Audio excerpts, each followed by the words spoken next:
Kalau kita ingin menjadi profesional di sini, ini bukan sebuah pilihan rajin menulis pengarang fiksi, menulis semua jenis tulisan. Nah, jenis tulisan apa?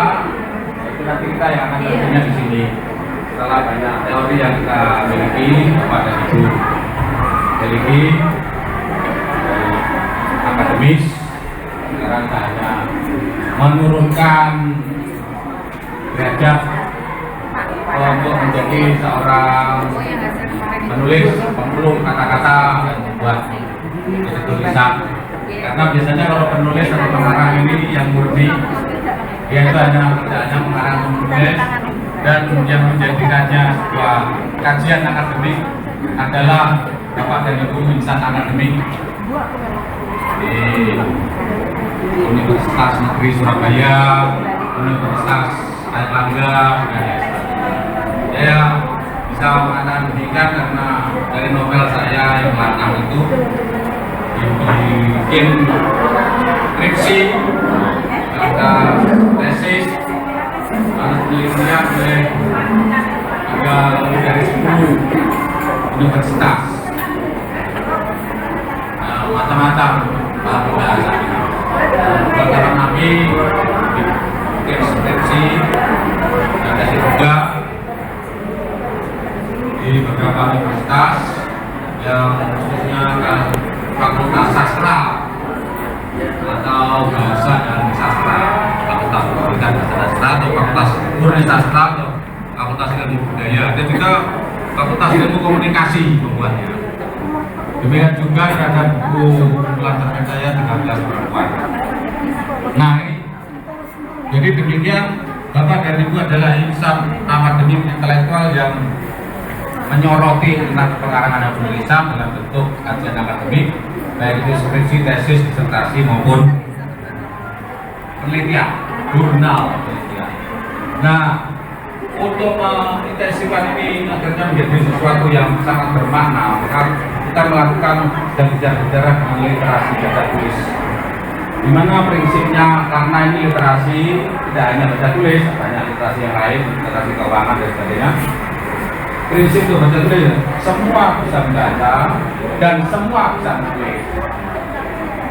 Nah, yang ditulis apa, yang dibaca apa, tentunya semua jenis bacaan kita baca dan semua jenis tulisan. Walaupun tentu ada kaidah selektivitas, tidak semua yang dibaca dan sebagainya, pornografi yang bisa kita selektif, atau banyak untuk pembacaan dan tulisan kita yang berbicara. Jadi disinilah Bapak dan Ibu sebagai insan akademik intelektual bahasa dan sastra Indonesia tentu sangat menguasai hal ini, dan kita hanya coba untuk di lapangan coba untuk menyusun bersama bagaimana hal itu bisa akhirnya terwujud dalam tulisan-tulisan sederhana. Kalau cakupannya jelas kita tahu ada fakta, ada fiksi, edukasi umum, teknologi terapan, catatan-catatan, fakta yang ada bukti aktualnya, di faktual, fakta, kenyataan yang faktual, ada faktanya, ada buktinya. Dengan fiksi merupakan sebuah karangan imajinasi, khayalan, baik untuk prosa maupun fiksi. Nanti kita akan breakdown atau kita turunkan menjadi apa saja ini, karena disinilah justru titik fokus dari pekerjaan kita pada hari ini, yaitu membuat jenis tulisan baik berupa fakta maupun fiksi.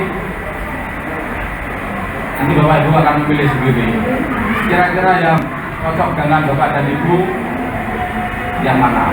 Cocok itu berarti ada sesuai dengan kesukaan, sesuai dengan kesempatan, sesuai dengan minat, sesuai dengan bakat, sesuai dengan kapasitas, sesuai dengan bidang studi, sesuai dengan apa yang diajarkan, sesuai dengan apa yang dicintai.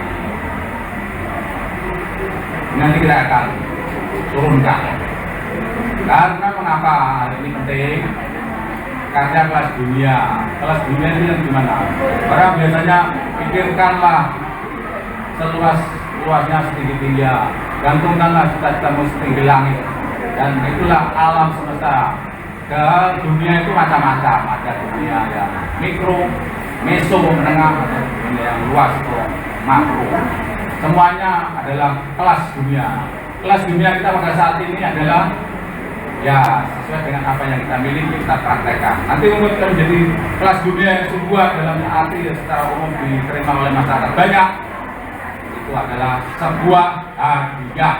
Yang penting literasi baca menulis adalah berlatih terus, karena manfaatnya sangat luar biasa. Mental, ada dua manfaat ini secara materi dan mental. Ya, mental, jiwa, rohani, puas batin. Kalau di dalam ajaran agama Islam, ilmu yang bermanfaat yang akan membuat orang itu hidup bahagia di surga karena ilmunya bermanfaat walaupun orangnya sudah tiada. Banyak sekali manfaat. Yang pertama ini, kalau kita sudah mencapai suatu kekuasaan batin dalam dunia tulis menulis, maka yang akan kita tekankan selalu adalah manfaat pertama, yaitu manfaat mental. Karena itulah sebetulnya dasar dan kita melakukan semua kegiatan mental kita. Dan manfaat kedua, materi, pekerjaan, nama relasi adalah hadiah atau konsekuensi atau sebuah keniscayaan. Kalau kita melakukan semuanya untuk suatu kebaikan, pasti materi, pekerjaan, nama relasi, dan saya boleh uang ini karena uang saya tidak ingin disebut matre, kita tidak ingin disebut matre, tapi ini pasti bermanfaat dua-duanya ya, materi dan nah, kalau ini menjadi seorang pengarang yang sesungguhnya akan profesional, ada sebagai pengarang yang visi tadi, penulis nulis umum, wartawan, nulis apa saja nanti kita tekel. Nah, pendukung profesional itu laporan, penelitian dan sebagainya, jurnal dan sebagainya, opini dan sebagainya, ditulis di media massa dan sebagainya, terutama mendukung profesi lain. Kalau kita tidak menjadi seorang penulis profesional, kita bisa menjadi penulis sesuai dengan bidang profesi kita masing-masing. Bapak Ibu bahasa Indonesia, menulis bahasa Indonesia untuk laporan, penelitian dan lain sebagainya. Dan untuk bisa mewujudkan semuanya itu menjadi karya kelas dunia yang diharapkan dengan berlatih terus literasi menulis, kita membutuhkan integritas profesional, konsisten dan terus berkelanjutan, tak ada putusnya. Kalau dalam bahasa Indonesia tandanya T3 dan berkesudahan, dan semuanya itu bisa terwujud bila kita melakukan POAC, planning, perencanaan, organisasi, mengelola, aktuating, mengaktualkan, mengaksikan, dan kita kontrol, kita periksa terus, dan ini akan terus menerus dilakukan.